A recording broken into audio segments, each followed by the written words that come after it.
Hello everyone, I Amrita Rawal welcome you all on the Gravity Circles Biology channel. Dear students, आज हम लोग sexually transmitted diseases topic को पढ़ना start कर रहे हैं. हम लोगों ने लास्ट क्लास के अंदर ऑलरेडी देख लिया था कि एमटीपी क्या होता है, मेडिकल टर्मिनेशन ऑफ प्रेगनेंसी किस ग्राउंड्स पे करी जाती है, एक्ट कब आया था, एक्ट अमेंडेड कब हुआ, ठीक है, और उसके जो भी डिटेल्स मेडिकेशंस कौन सी एमटीपी में इन्वॉल्व होती हैं और एमटीपी किस पर्टिकुलर केसेस में डॉक्टर्स हाँ करते हैं, कितने मेडिकल प्रोफेशनल्स की रिक्वायरमेंट होती है अप्रूवल के लिए, एंड ऑल द थिंग्स हमने ऑलरेडी कवर कर लिए. ठीक, आज हम लोग स्टार्ट कर रहे हैं एसटीडीज. एसटीडीज का फुल फॉर्म होता है सेक्सुअली ट्रांसमिटेड डिजीजेस. इसी को इंटरचेंजेबली कई बार आरटीआई बोलते हैं. RTI is not right to information, but this RTI here is going to be the reproductive tract infections. इसी को venereal disease नाम से भी जाना जाता है, venereal disease. ठीक है, तो STDs के 3 इंटरचेंजेबल नाम आएंगे हमारे सामने. एक होता है RTI reproductive tract infections और एक होता है हमारे पास में VD जिसको बोलते हैं venereal diseases. हालांकि इन सब के अंदर एक हेयर लाइन डिफरेंस जरूर है. इन सारे शब्दावलियों में एक माइनर डिफरेंस जरूर है, लेकिन तब भी इनको इंटरचेंजेबली हम लोग बोल सकते हैं. ठीक है, तो ये हमारा एक पॉइंट क्लियर हुआ कि एसटीडीज होती क्या है. अब हमारे सामने टेक्स्ट बुक के अंदर एनसीईआरटी में बहुत सारे एसटीडीज के नाम दिए हुए हैं जिनकी इंफॉर्मेशन डिटेल और वो डिजीजेस किस प्रकार के सिम्टम्स प्रोड्यूस करती हैं और उसका सिवियरिटी लेवल क्या हो सकता है, वो किसके द्वारा कॉज्ड है, ये सारे पॉइंट्स हम लोग आज कवर अप करने वाले हैं. जहां पर एनसीईआरटी के अंदर दी हुई डिजीज की एक लिस्ट मैंने यहाँ पर आप लोगों को बताई हुई है. इसमें हो जाएगा हमारे पास gonorrhoea, syphilis, herpes, chlamydiasis, genital warts, trichomoniasis, hepatitis B and HIV AIDS. ये सारे डिजीजेस को हम लोग one by one we will start covering them, and this particular topic is a very important topic क्योंकि इसमें जनरली एनसीईआरटी टेक्स्ट बुक के हिसाब से क्वेश्चन फ्रेम होके ये पूछा जाता है mostly that which of the following is a viral disease, which of the following is a bacterial disease. ठीक है, और find the odd one out of category of questions भी इसमें से काफी बार फ्रेम किए जाते हैं. ठीक है, तो हम लोग स्टार्ट करते हैं, लेकिन हम पहले ये पॉइंट समझ लेते हैं कि एसटीडीज जो है, सेक्सुअली ट्रांसमिटेड डिजीजेस जो है, क्या ये जितनी भी डिजीजेस हमारे सामने नाम दी हुई हैं ये सारी की सारी क्यूरेबल डिजीजेस हैं या नहीं. ठीक, तो हमें एक पॉइंट समझना है कि अर्ली स्टेज के बाद, अर्ली स्टेज पे डायग्नोस कर दी जाए, अगर अर्ली स्टेज में डायग्नोसिस हो जाए अगर, तो डिजीज के क्यूरेबिलिटी के चांसेस ऑटोमेटिकली बढ़ जाते हैं. लेकिन काफी सारे डिजीज ऐसी हैं इनमें से जो कि अर्ली स्टेज पर डायग्नोस नहीं हो पाती क्योंकि वो अर्ली स्टेज पर सिम्टम ही प्रोड्यूस नहीं करती. ठीक है, या जो वो सिम्टम प्रोड्यूस करती है उसके ऊपर ध्यान ही नहीं जाता और उसको नॉर्मल फीवर लाइक सिम्टम मान के इग्नोर कर दिया जाता है. ये डिजीज बॉडी के अंदर ग्रो ज्यादा होने के बाद में सिम्टम्स प्रोड्यूस करती हैं. तो कुछ एक ऐसी डिजीजेस जो हैं इनके क्यूरेबिलिटी के चांसेस कम है. ठीक है, कुछ एक ऐसे डिजीज हैं जिनके लिए कोई मेडिकेशन अभी तक नहीं बन पाई, उनके क्यूरेबिलिटी के चांसेस भी कम है. कुछ एक ऐसे डिजीज है जहां पर वायरसेस इनएक्टिव होके बॉडी में बैठे रहते हैं और एक्टिवेट हो जाते हैं वो सडनली कभी भी. तब इनएक्टिव फॉर्म में जब वायरस बैठा हुआ है बॉडी के अंदर, तब मेडिसिन के द्वारा उसको किल करना भी डिफिकल्ट है क्योंकि सेल्स के अंदर छुप के वायरस बैठा है. अगर वायरस एक्टिव है तभी सेल इम्यून सिस्टम को बता पाएगा कि मेरे अंदर वायरस है. अगर वायरस इनएक्टिव तरीके से बैठा हुआ है तो सेल कई बार इम्यून सिस्टम को बता ही नहीं पाता है कि मेरे अंदर वायरस बैठा हुआ है. ठीक है, और इस पर्टिकुलर केसेस में भी डिजीजेस जो है उनकी क्यूरेबिलिटी के चांसेस कम हो सकते हैं. तब इसका मतलब ये हो जाएगा सेक्सुअली ट्रांसमिटेड डिजीज के अंदर कैटेगरी दोनों हमारे सामने आएगी, क्यूरेबल डिजीज भी आएंगी और नॉट क्यूरेबल डिजीज भी आएंगी क्योंकि उनके सिम्टम्स ही लेट अपीयर होते हैं या उनके लिए प्रॉपर ट्रीटमेंट या मेडिकेशन अभी तक बनी नहीं है, इन्वेंट नहीं हुई है, इफेक्टिव नहीं है. इसीलिए 3 डिजीज के नाम हम लोगों को याद रखने होंगे जिनके क्यूरेबिलिटी के चांसेस कम है और इसीलिए हम बोलते हैं ये कंप्लीटली क्यूरेबल नहीं है. ठीक है, वो कौन सी 3 डिजीज हैं जो कि कंप्लीटली क्यूरेबल नहीं है? वो तीनों ही वायरल डिजीज हैं. एक है हेपेटाइटिस बी, एक है जेनाइटल हर्प्स या सिंपली हम बोले हर्प्स, ठीक है, और एक है डिजीज जिसका नाम हो जाता है HIV एड्स जनरली, ठीक है। तो आप ध्यान रख सकते हो सारे के सारे डिजीज के नाम H से चालू होने वाले हैं, ठीक है। तो this can be a point in your mind अगर आपसे क्वेश्चन पूछा जाता है which of the following disease is not a completely curable disease, it can be either HIV H से चालू हो रहा है, हेपेटाइटिस B H से चालू हो रहा है, हर्प्स H से चालू हो रहा है। तो हम याद रख लेंगे 3H, ठीक है। 3H diseases are not completely curable, ठीक है, ये पॉइंट हम लोगों को ध्यान रखना है, not completely curable, ठीक है। This is one point. Next, अगर कोई बोलता है STD that is sexually transmitted disease, the name itself is indicating, वो नाम खुद बोल बोल के बता रहा है कि सेक्सुअली ट्रांसमिटेड डिजीज का मतलब हो जाएगा जो कि सेक्सुअल इंटरकोर्स के कारण या कॉइटस के कारण ट्रांसमिट हो रही हैं एक पार्टनर से दूसरे पार्टनर में, तब हम डिजीज को बोलेंगे STD। लेकिन कुछ एक इस प्रकार के इन्फेक्शंस भी इस कैटेगरी में आएंगे जो कि सिर्फ सेक्सुअल इंटरकोर्स से ही ट्रांसमिट नहीं होते, बल्कि उनका मोड ऑफ ट्रांसमिशन कुछ और भी हो सकता है, जैसे कि बॉडी फ्लूइड मिक्सिंग, ठीक है, जैसे कि ब्लड ट्रांसफ्यूशन, इस प्रकार की और भी काफी सारी तरीकों से वो डिजीज ट्रांसमिट हो सकती है। तब हेपेटाइटिस B हो गया या HIV हो गया, ये डिजीजेस जो है ये बहुत सारे अदर मीन्स से भी ट्रांसमिट हो सकती है जहां पर बॉडी फ्लूइड मिक्सिंग आ रहा हो सामने, ठीक है। लाइक मैंने बोल दिया एक हेपेटाइटिस इन्फेक्टेड पर्सन का ब्लड एक नॉर्मल या हेल्दी इंडिविजुअल को दे दिया जाए तो उसको भी हेपेटाइटिस B हो जाएगा, ठीक है। दैट सिंपली मीन्स कि ये जरूरी नहीं है कि सेक्सुअल कॉन्टैक्ट से ही स्प्रेड हो, okay. So this is some of the point. Now we if come on to कि STD generalized तरीके से कोई symptom produce करती है क्या, ठीक है। तो yes of course STDs में सारे STDs में कुछ एक जनरल सिम्टम्स सभी STDs में आ सकते हैं। जनरल हर एक डिजीज का एक स्पेसिफिक सिम्टम तो होता है। जैसे अब मैंने अगर आपको बिना STD के कोई एग्जाम्पल दिया, मानते हैं हम लोगों ने लिया राइनिटिस, एलर्जिक राइनिटिस, ठीक है, तब उस एलर्जिक राइनिटिस केस में भी नोज जो है वो बहेगी, ठीक है, तो हम बोलेंगे रनी नोज, छींके आएंगी, स्नीजिंग। ये क्या सिर्फ एलर्जिक राइनिटिस का सिम्टम है? नहीं, ये तो कॉमन कोल्ड का भी सिम्टम है, ठीक है। या मैं बोलूं ये तो इन्फ्लुएंजा का भी सिम्टम है, ठीक है। या मैं बोल दूंगी कि ये जो है ये तो डेंगू में भी मान लिया कि हो रहा है किसी को, डेंगू फीवर में। या मैंने बोल दिया कि ये जो है कोरोना वायरस का भी सिम्टम है, ठीक है। तो there can be a possibility of that कि कुछ एक सिम्टम्स कॉमन हो सकते हैं हर एक डिजीज में। वो कॉमन सिम्टम्स क्या क्या होते हैं STDs के, वो हम लोग अभी यहाँ पे देख रहे हैं। तो जो अर्ली सिम्टम्स होते हैं STDs के, उसमें एक सिम्टम होता है इचिंग, ठीक है। इचिंग का मतलब है basically itchiness. Itchiness is something जिसको हिंदी में हम लोग बोल सकते हैं खुजली, ठीक है। That is a symptom of STD। Next is fluid discharge, क्योंकि इन्फ्लेमेशन हो रहा है इसीलिए फ्लूइड डिस्चार्ज होने के चांसेस भी हैं, ठीक है। तो इन्फेक्शंस में इन्फ्लेमेशन होता है मोस्टली, मोस्ट केसेस में, और जब इन्फ्लेमेशन होता है मतलब कि सूजन, तब उसके साथ में फ्लूइड डिस्चार्ज भी होने के चांसेस हमेशा ही रहते हैं।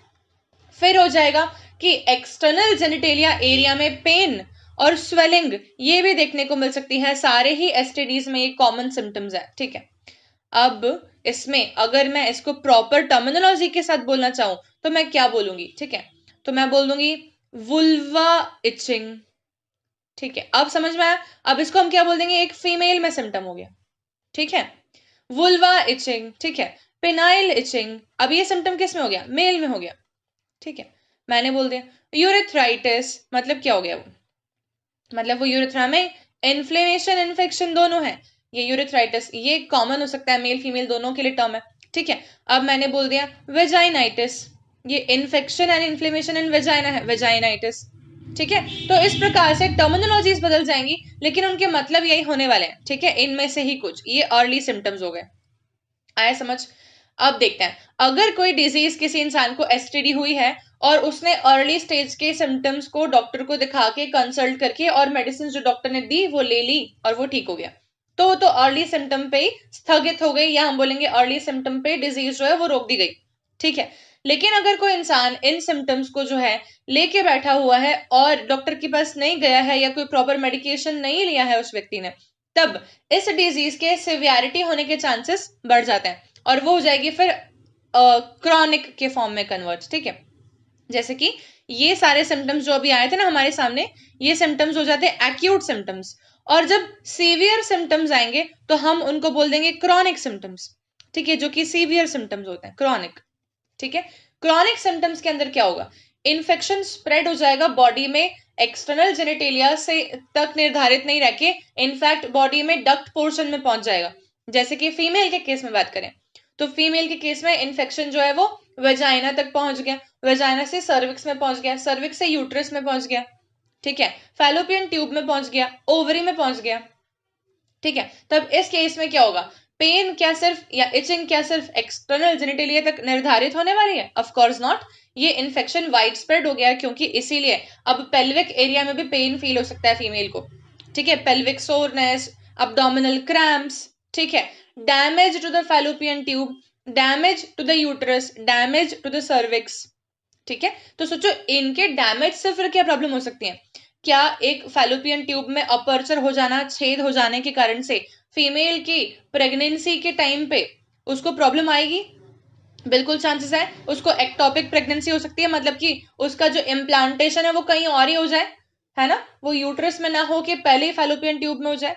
या तो मैंने बोल दिया कि फैलोपियन ट्यूब क्योंकि ऑलरेडी स्कैर वाली थी इसीलिए फैलोपियन ट्यूब में इम्प्लांट हो गया, ठीक है, क्योंकि उसमें ऑलरेडी डैमेज था, ठीक।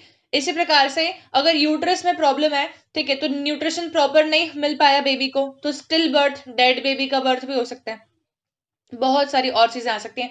तो ये सारे के सारे एसटीडीज जो है ना आगे तक जाके ऐसा नहीं कि सिंपली खत्म हो जाएंगे, ये खत्म हो सकते हैं इफ ट्रीटेड प्रॉपरली, पर अगर ट्रीटमेंट प्रॉपर नहीं लेता कोई इंसान तो ये किसी भी इंडिविजुअल को इनफर्टाइल भी बना सकते हैं, इनकी इतनी ताकत होती है, ठीक है। तो इसीलिए कभी भी डिजीज और उसके सिम्टम्स को इग्नोर करके नहीं चलना चाहिए। चलो अब देखते हैं, if untreated at early stage this can lead to severe complications later which can include the pelvic inflammatory disease, मतलब कि लोअर एब्डोमिनल एरिया के अंदर ऑर्गन्स में इन्फ्लेमेशन हो जाना, ठीक है, जिसको पीआईडी बोलते हैं, अबॉर्शंस, ठीक है, अबॉर्शन हो जाना क्योंकि यूट्रस जो है वो अंदर से मतलब मान लो डैमेज है, ठीक है, स्टिल बर्थ होना मतलब कि डेड बेबी का बर्थ होना, एक्टोपिक प्रेगनेंसी मतलब कि इम्प्लांटेशन कहीं और हो जाना, ठीक है, इनफर्टिलिटी ये भी हो सकती है, और कैंसर ये भी हो सकता है ऑफ द रिप्रोडक्टिव ट्रैक्ट, जैसे कि मेल के केस में प्रोस्टेट कैंसर भी हो सकता है, ठीक है, यूरिथ्रल कैंसर भी हो सकता है, ठीक है, फीमेल के केस में वेजाइनल कैंसर हो सकता है, सर्विकल कैंसर हो सकता है, ठीक है, फैलोपियन ट्यूब के अंदर ट्यूमरस फॉर्मेशन हो सकती है, बहुत कुछ हो सकता है, ठीक है। So this is all about the symptoms, STD के सिम्टम्स सबको क्लियर है। नेक्स्ट देखते हैं प्रिवेंशन कैसे हो सकता है, बहुत सिंपल है। प्रिवेंशन का मतलब यहाँ पर हो जाएगा कि किस प्रकार से एसटीडी को होने ही ना दिया जाए, ठीक है। तब एक तो होने ही ना दिया जाए का मतलब हो सकता है प्रिवेंशन, और एक ये कि अगर बाय चांस हो गई है तो उसको कैसे जल्दी से जल्दी क्योर किया जाए, ये दो पॉइंट प्रिवेंशन की बात करते हैं, ठीक है। तब होने ही ना दिया जाए के अंदर हम सिंपली बोलेंगे कि अगर इंडिविजुअल कपल्स जो हैं वो इस्तेमाल करें बैरियर डिवाइसेस में स्पेसिफिकली कॉन्डम्स का, तो कॉन्डम्स हमेशा एसटीडी को प्रिवेंट करते हैं, ये सब हम जानते हैं। तब सेकेंड पॉइंट देखो यहाँ पर, ड्यूरिंग सेक्सुअल इंटरकोर्स अगर कॉन्डम्स का इस्तेमाल किया जाए तो हम बोल देंगे ऑटोमेटिकली कि एसटीडीज होने के चांसेस जो है वो नेग्लिजिबल हो जाएंगे, ठीक है, एक बात। दूसरी बात, sexual intercourse with unknown partner should be avoided, मतलब कि जिसको जानते ही नहीं है, जिसकी हिस्ट्री नहीं पता है, ठीक है, उस इंडिविजुअल के साथ में सेक्सुअल इंटरकोर्स को अगर अवॉइड किया जाए तो ये भी एक पॉसिबिलिटी हो सकती है कि प्रिवेंशन हो जाएगा एसटीडीज का, जो कि बाय एनी चांस आ जाती, ठीक है। देन मल्टीपल पार्टनर्स के साथ में सेक्सुअल इंटरकोर्स अवॉइड किया जाए तो भी एसटीडी के चांसेस जो है वो मिनिमाइज होंगे, ठीक है। ये हो गया एक दो, और तीसरा देखते हैं, अगर पता चल गया है कि कोई ब्लिस्टर फॉर्मेशन है या इचिंग है या पेन है या पेल्विक सोरनेस है, इन सब सिम्टम्स के इमीडिएटली आने के ऊपर इमीडिएटली डॉक्टर्स की विजिट करना, ये बचा देगी फर्दर कॉम्प्लिकेशन से। ठीक है, तो डॉक्टर्स को विजिट करना या ओपिनियन लेना, ट्रीटमेंट लेना, ये भी प्रिकॉशंस के तौर पे हो जाएंगे। ठीक है, अच्छा, एक क्वेश्चन जो कि जनरली आता है जब भी हम बोलते हैं मल्टीपल कॉन्सेप्ट अप्लाई करने वाले क्वेश्चंस आते हैं, तब वहां पर पूछते हैं एसटीडी के लिए कौन सी एज सबसे ज्यादा प्रोन है, और वो हमारे सामने बहुत सारे ऑप्शंस देते हैं जिसमें कि 7 to 14, ठीक है, फिर 15 to 24, ठीक है, 25 to 30, ठीक है, 30 to 35। ऐसे जब भी कोई क्वेश्चन आता है ना, तो हमें इमीडिएटली दिमाग में लिखना है कि प्यूबर्टी से अडल्टहुड वाली जो एज है हमको वो चूज करनी है। ठीक है, प्यूबर्टी टू अडल्टहुड वाली जो एज है वो हमको चूज करनी है, ऐसे कभी भी कोई क्वेश्चन आ जाए तो, और उसका एज हो जाएगा 15 to 24।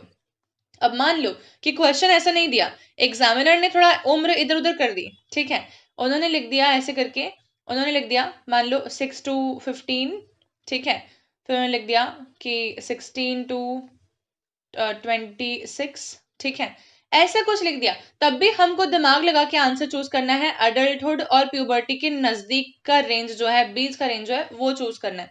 ठीक है, तो ये आसपास में ये 15 और 16 और 14 ये चेंज हो सकता है, इसमें बिल्कुल टेंशन नहीं, लेकिन एज टीन एज से लेके अडल्टहुड चूज करना, ये वल्नरेबल होते हैं टू द एसटीडीज। ठीक है, so this is done. Next हम आते हैं अब टाइप्स ऑफ एसटीडीज पे। तब सेक्सुअली ट्रांसमिटेड डिजीजेस जो रहती हैं वो बैक्टीरिया के द्वारा भी हो सकती हैं, वो वायरसेस के द्वारा भी हो सकती हैं, वो बैक्टीरिया और वायरसेस के मिक्स्ड कैरेक्टर रखने वाले, मतलब कि हमारा जो जैसे कि हम मान सकते हैं ऑब्लिगेट पैरासाइट लेकिन बैक्टीरिया हो, ऐसे भी हो सकती हैं। फिर प्रोटोजोआ की भी हो सकती हैं, ट्राइकोमोनियासिस, ऐसे बहुत सारे कॉजेटिव एजेंट के द्वारा डिजीज की कैटेगरी हमने डिफरेंट डिफरेंट टाइप कर दी।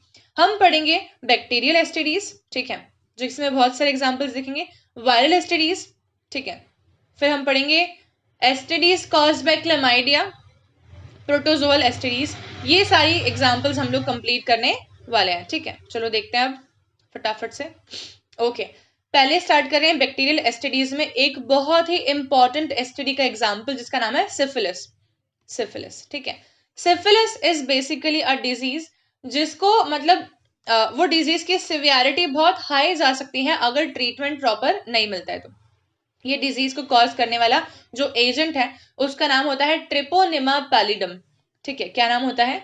Treponema pallidum. ये है the causative agent of syphilis. ये एक बहुत इंपॉर्टेंट एग्जाम्पल है बच्चों, एक क्वेश्चन में अक्सर पूछा गया है, नीट के अंदर बहुत इंपॉर्टेंट एग्जाम्पल है ये।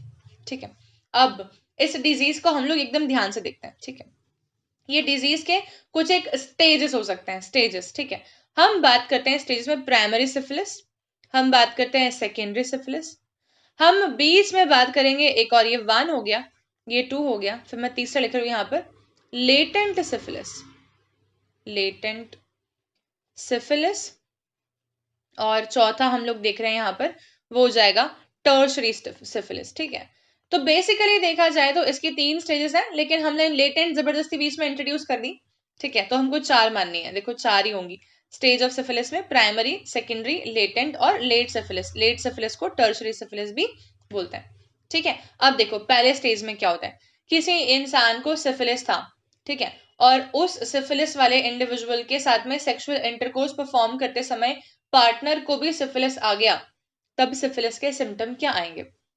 सिफिलिस के सिम्टम में अर्ली वीक्स में, शुरुआती हफ्तों के अंदर, एक से दो हफ्तों के अंदर इंसान को, या चाहे वो मेल पार्टनर हो चाहे वो फीमेल पार्टनर हो, उनकी जेनाइटल एरिया में, अगर फीमेल है तो वुल्वा में, ठीक है, अगर मेल है तो पीनस पे एक कैंकर बनेगा, एक कैंकर बनेगा, ये कैंकर बनेगा ऐसे प्रकार का। ठीक है, ये कैंकर क्या होता है? ये एक प्रकार का ब्लिस्टर ही है, कैंकर एक प्रकार का ब्लिस्टर ही है, लेकिन ये पेनलेस होता है। It is going to be a painless sore, pain नहीं होगा इंसान को इसमें। तो क्या पॉसिबिलिटी है, अगर किसी व्यक्ति को कोई ब्लिस्टर हो गया है और उसमें पेन नहीं हो रहा है, तो क्या पॉसिबिलिटी है कि वो इंसान उसको इग्नोर कर सकता है। ठीक है, वो सोचेगा कि ऑटोमेटिकली ठीक हो जाएगा, और बाय चांस ऐसा ही होता है, कैंकर ऑटोमेटिकली कुछ एक हफ्तों में कैंकर बोल रहा हूँ मैं ना, कैंसर मत सुनना। कैंकर कुछ एक हफ्तों में ऑटोमेटिकली सबसाइड हो जाता है, ठीक हो जाता है, पता ही नहीं पड़ेगा। सिफिलिस एक घातक डिजीज इसीलिए है, सिफिलिस एक डेंजरस डिजीज इसीलिए है क्योंकि इसका अर्लीस्ट सिम्टम जो होता है वो होता है पेनलेस। ठीक है, तो कैंकर ये हो गया। अच्छा, कैंकर सेल्फ हील हो जाएगा थोड़े टाइम बाद, और फिर दूसरे प्रकार के सिम्टम्स आएंगे सेकेंडरी सिफिलिस में, जिसमें कि सिम्टम्स में क्या आएगा, म्यूकस के पैचेस बनेंगे, मतलब कि पैच बनना चालू हो जाएंगे। ठीक है, बक्कल कैविटी में, फेस के ऊपर जो है लेजन्स आना चालू हो जाएंगे। लेजन्स समझते हो? ठीक है, मार्क्स है ना, इरप्शंस, लेजन्स ये आना चालू हो जाएंगे, जैसे कि चेहरे पे मार्क हो गए, ठीक है, दाने उठ गए अलग प्रकार के। ठीक है, इस प्रकार के इरप्शंस, लेजन्स और रैशेस ये सारे आना चालू हो जाते हैं फेस पे। नॉट ओनली फेस, बाकी भी बॉडी पार्ट्स पे लेजन्स या रैशेस आ सकते हैं। ठीक है, तो इस प्रकार के म्यूकस पैचेस वगैरह बनेंगे। ये लेजन्स, रैशेस या इरप्शंस जब आ रहे हैं ना, तब इंसान को मसल वीकनेस भी फील होगी, मसल वीकनेस भी फील होगी। ठीक है, और उसको फीवर भी आएगा। पर फिर से ये सिम्टम्स कोई बहुत बड़े और बहुत डेंजरस सिम्टम्स अभी भी नहीं है। ठीक है, अभी ये फिर से ठीक हो सकते हैं एंटीबायोटिक वगैरह से, एंटी हिस्टामिनिक मेडिकेशन से, ये भी ठीक हो जा सकते हैं। ठीक है, ये सिम्टम आ गए।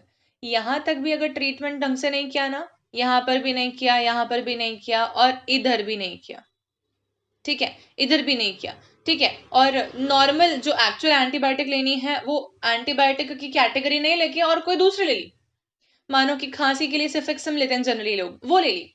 ठीक है, लेकिन हो सकता है कि इसको टारगेट करने की एंटीबायोटिक कोई और डॉक्टर को दिखाए बिना कोई से भी रैंडम एंटीबायोटिक आजकल के लोग तो ले ही लेते हैं।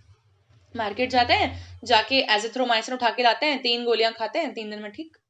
लेकिन जरूरी नहीं है कि सारे एंटीबायोटिक से ठीक हो जाए, क्योंकि ये है तो बैक्टीरियल डिजीज, पर इसके लिए टारगेट एंटीबायोटिक दूसरा होगा। ठीक है, एमॉक्सिसिलिन है, उससे ठीक हो सकता है इंसान, इसमें टेट्रासाइक्लिन से हो सकता था, पर अब टेट्रासाइक्लिन विड्रॉ कर दी मार्केट से। ठीक है, चलो, तो lesion, rashes, eruption, muscle weakness और फीवर, अगर इसको भी इग्नोर कर दिया इंसान ने, तो फिर एक ऐसा लंबा ड्यूरेशन आएगा जो कि करीबन 20 साल का भी हो सकता है। ठीक है, ठीक है, फ्यू ईयर्स से लेके 20 साल तक का ड्यूरेशन एक ऐसा आ जाएगा जिसमें कि इंसान को कोई सिम्टम ही प्रोड्यूस नहीं हो रहा, और इसको बोलते हैं एसिम्प्टोमेटिक, और ये बहुत डेंजरस चीज है। ठीक है, ये एसिम्प्टोमेटिक फेज तक भी अगर व्यक्ति जो है उसकी बॉडी में सिफिलिस कॉजिंग बैक्टीरिया प्रोलिफरेट कर रहा है लेकिन सिम्टम नहीं दे रहा है, लेटेंट सिफिलिस तक भी इंसान पहुंच गया, तो फिर टर्शरी सिफिलिस के सिम्टम्स आएंगे, और टर्शरी सिफिलिस तक आते आते ये डिजीज क्योरेबल नहीं बचती। ठीक है, मतलब कि अगर टर्शरी सिफिलिस आ गया है तो now now it is not curable. ठीक है, क्योंकि टर्शरी आते आते ये हार्ट भी डैमेज कर देगी, लिवर भी डैमेज कर देगी, ब्रेन भी डैमेज कर देगी, नर्वस सिस्टम भी डैमेज कर देगी। इसमें इस पर्टिकुलर स्टेज पर टर्शरी सिफिलिस को न्यूरोसिफिलिस बोला जाता है। न्यूरो, नर्वस सिस्टम के अंदर सिफिलिस फैल चुका है, नर्वस सिस्टम के अंदर सिफिलिस फैल चुका है, तो इंसान जो है उसको मेंटल रिटार्डेशन, कंफ्यूजन, ठीक है, डिल्यूजन, ठीक है, और inability to focus, inability to have a proper muscle control, सब खत्म। ठीक है, इसीलिए टर्शरी सिफिलिस तक आते आते disease becomes not curable. Question आता है इस पे, at up to what stage the disease syphilis can be said as a curable one? क्या बोलोगे? प्राइमरी इज क्यूरेबल, ठीक है, if diagnosed, secondary is curable if diagnosed, latent is also curable अगर शुरुआती ईयर में मालूम पड़ जाए तो, पर लेट सिफिलिस या tertiary syphilis is not curable. ठीक है, so this is one of the disease. समझ आ गया? देखो यहाँ पे, तो प्राइमरी सिफिलिस में क्या हमने देखा, नॉन इची या पेनलेस कैंकर बना। सेकेंडरी सिफिलिस में हमने क्या देखा, रैशेस और फीवर हुआ। लेटेंट सिफिलिस में क्या हुआ, कोई सिम्टम नहीं दिखे। और लेट सिफिलिस में क्या हुआ, नर्वस सिस्टम डैमेज हो गया, न्यूरोलॉजिकल डिसऑर्डर्स, हार्ट डैमेज हो गया, कार्डियक डिसऑर्डर्स एक्सेट्रा। तो अब मुझे बताओ, क्या आप लोगों को सिफिलिस डिजीज पूरी अच्छे से क्लियर हो गई है? एंड आई एम श्योर 101% जिस हिसाब से समझा रही हूँ मैं, with all the picturisation and everything, सब दिमाग में जा रहा होगा। ठीक है, हाँ, बिल्कुल पॉसिबल है कि हम लोग बहुत ज्यादा हंसी मजाक क्लास में नहीं करते हैं, क्योंकि द रीजन बिहाइंड दैट कि मेरे सामने मेरे स्टूडेंट्स नहीं है, जब मेरे सामने मेरे स्टूडेंट्स होते थे in the live sessions in the institute where I was teaching earlier, ठीक है, तो there was one online portal where I was teaching. अगर आप लोगों ने बाय एनी चांस भी मेरे जाके वहां पर लेक्चर्स देख लिए, then you will come to know that वो डिफरेंट अमृता मैम थी, ठीक है. The reason behind that, I was actually able to read the comments of my students right now in front of me. मैं गाने भी गाती थी और मजाक भी करती थी और किसी ना किसी की बेइज्जती भी करती थी सेशंस के बीच में, वो बात ही अलग होती थी, ठीक है. पर अभी यहाँ पर ऐसा पॉसिबल नहीं हो पा रहा है क्योंकि हम लोग रिकॉर्डेड क्लासेस ले रहे हैं. हाँ, मैं ज़रूर कोशिश करूंगी लाइव क्लासेस लेने की, पर वो बन नहीं पा रही है चीज़, ठीक है, बिकॉज ऑफ सम रीजंस. देखते हैं जो भी है, नेक्स्ट देखते हैं. पर समझ में पूरा आएगा, ठीक है. I can guarantee with all the 100% knowledge and I can guarantee कि अगर आप ध्यान से पढ़ोगे तो पूरा क्लियर होगा. नेक्स्ट देखते हैं. कैंक्रोइड, ये क्या है? तो अभी तो हमने कैंकर पढ़ा था वहां पर, किसी को याद हो तो ये रहा, ये कैंकर, और ये डिजीज आ गई कैंक्रोइड. तो सिफिलिस का कैंकर और कैंक्रोइड डिजीज क्या सेम है? तब ये सेम नहीं है, ठीक है. अब कैंक्रोइड क्या होता है फिर, तो हम इसको भी समझेंगे. पहले ये देखते हैं कि डिजीज होती किसके द्वारा. तब chancroid is again a bacterial disease and it is caused by one bacteria called as haemophilus ducreyi, ठीक है, जिसको काफी लोग प्रोनाउंस करते हैं haemophilus dokri, but it is not the correct pronunciation, it is haemophilus ducreyi, ठीक है. ये इसका कॉजेटिव एजेंट हो गया. इस पर्टिकुलर डिजीज के अंदर जो इन्फेक्शन है, ठीक है, उसमें अल्सर अपीयर होता है फिर से, लेकिन अल्सर डिफरेंट टाइप का है, ठीक है. अल्सर कैसा टाइप का है कोई बताएगा? तो हमने अभी थोड़ी देर पहले देखा था पेनलेस था, किस केस में? सिफिलिस में. यहां पर क्या हो गया? यहां पर होगा पेनफुल अल्सर, पेनफुल अल्सर, ठीक है. और ये पेनफुल अल्सर होगा तो हम उसको कैंकरॉइड बोल रहे हैं, ठीक है. चलो देखो इसको, कैंकर और कैंकरॉइड में क्या अंतर है, देखो ध्यान से. ये वाला पॉइंट देखते हैं, ठीक है. तो जब मैंने कैंकर बोला था तो ये किस में था? ये था सिफिलिस में. और मैंने बोला कैंकरॉइड, तो ये किस में है? ये कैंकरॉइड डिजीज का ही नाम है, हीमोफिलस ड्यूक्री वाली, ठीक है. कैंकर देखते हैं पहले. तो यहां पर भी सोर तो हुआ है, लेकिन इसका रिज कैसा है? हार्ड रेज्ड रिज, ठीक है. ये एक हार्ड रेज्ड रिज है, जो कि जैसे कि मान लो तुम्हें बाय एनी चांस कोई चोट लग गई और चोट लगने के बाद एक ब्राउन डिपॉजिट हो जाता है उसके ऊपर क्लॉट का, और फिर वो स्क्रैपेबल होता है, वैसे टाइप का हार्ड है ये कैंकर सोर, ठीक है. लेकिन कैंकरॉइड क्या है? कैंकरॉइड एक ऐसा घाव है जिसके नीचे भी घाव है. समझ में आ रही है? मतलब कि सिर्फ अल्सर या ब्लिस्टर तक नहीं, इनफैक्ट नीचे तक पूरा घाव हो रहा है. ये एक पेनफुल चीज होगी. कैसे इमेजिन कर सकते हैं? किसी भी इंसान को पिंपल्स हुए हो या एक्ने हुए हो या किसी दोस्त के देखे हो, ठीक है, तो हम देखते हैं कि अगर वो इंसान ने एक्ने फोड़ दिया, ठीक है, तो उसकी जो है वो नीचे की एरिया में एक डिप्रेशन बन जाता है, ब्लड फिल्ड होता है जो कि जनरली, ठीक है. तो ये उस प्रकार का नीचे की तरफ भी घाव बना रहा है, इसको हम बोलते हैं कैंकरॉइड, ठीक है. तो कैंकरॉइड जो होता है इसका सॉफ्ट रैग्ड एज होता है, इसका हार्ड एज नहीं होता है, और ये पस फिल्ड होता है, और ये पेनफुल होता है, और ये पेनलेस था. आया समझ में डिफरेंस? ठीक है. तो कैंक्रोइड ध्यान रखना, it will be a painful disease, ठीक है. चलो ओके, पेनफुल है, ब्लिस्टर्स या अल्सर्स हो रहे हैं, तो कहाँ हो रहे हैं? कहाँ हो रहे हैं? एक्सटर्नल जेनिटेलिया पे हो रहे हैं, ठीक है. अच्छा, ये ब्लिस्टर्स या अल्सर क्योंकि नीचे की कनेक्टिव टिश्यू को भी डैमेज कर रहे हैं, इसीलिए ब्लीडिंग होने के चांसेस भी रहेंगे. तो it will be accompanied with blood loss, bleeding भी होगी उन अल्सर्स से, ठीक है. And swelling of near by lymph node भी होगी, क्योंकि इन्फ्लेमेशन जो है अंदर तक फैल रहा है, ठीक है. तो कैंक्रोइड भी मेडिसिन से ठीक हो सकता है, एंटीबायोटिक से, ट्रीटेबल डिजीज है, लेकिन ये एक पेनफुल डिजीज होती है. दैट इज इट, ठीक है. नेक्स्ट देखते हैं हम लोग गोनोरिया. गोनोरिया नाम सबने सुना होगा. नीजेरिया गोनोरिया नाम के बैक्टीरिया के द्वारा डिजीज होती है गोनोरिया. नीजेरिया गोनोरिया नाम के बैक्टीरिया के द्वारा डिजीज होती है, उसको हम बोलते हैं गोनोरिया. इस डिजीज के अंदर क्या क्या सिम्टम्स आते हैं वो हमें याद नहीं रहते हैं मोस्टली, इसीलिए हम पिक्चराइजेशन देखेंगे, क्योंकि अब क्या होता है ना, एक डिजीज दूसरी और तीसरी और फिर फर्दर जब डिजीज बढ़ने लगती हैं और हम देखते हैं कि सभी के सिम्टम काफी काफी सेम सेम लग रहे हैं, तब फिर कंफ्यूजन क्रिएट होता है, इसीलिए हम पिक्चर के फॉर्म में देखेंगे ज्यादा बेटर.